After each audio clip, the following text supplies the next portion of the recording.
नमस्कार दर्शक बंधु आसंतु सुनार उपरे नजर पकाइबा।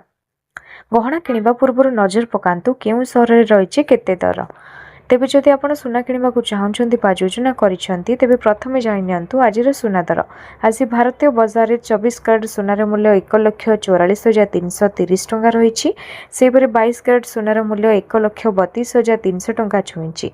सेपरे राजधानी भुवनेश्वर रे 24 कैरेट सुनार मूल्य 10 ग्राम पिछा 1,44,330 टंका रहिथिबा बेले 22 कैरेट सुनार मूल्य 1,32,300 टंका को पहुंची। सेहीपरि मुंबई रे 24 कैरेट मूल्य 1,44,330 टंका और 22 कैरेट मूल्य 1,32,300 टंका रही। नुआ दिल्ली रे 24 कैरेट मूल्य 1,44,480 टंका और 22 कैरेट मूल्य 1,32,450 टंका रही।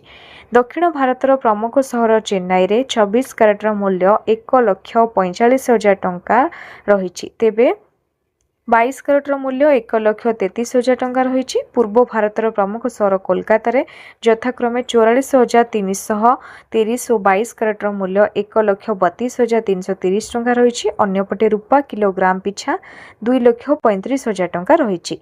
जदि आपण सुनार शुद्धता जांच करने को चाहते तेबे आपण BIC केयर ऐप रे जांच करें। सुनार लाइसेंस नंबर हॉलमार्क किंबा पंजीकरण संख्या भूल थिले आपण सीधा सड़क सरकार निकटर अभियोग करें। अभियोग करने पर यह प्रसंग में कौन पदक्षेप निया जाउछि से संबंध में सूचना पाई परिबे।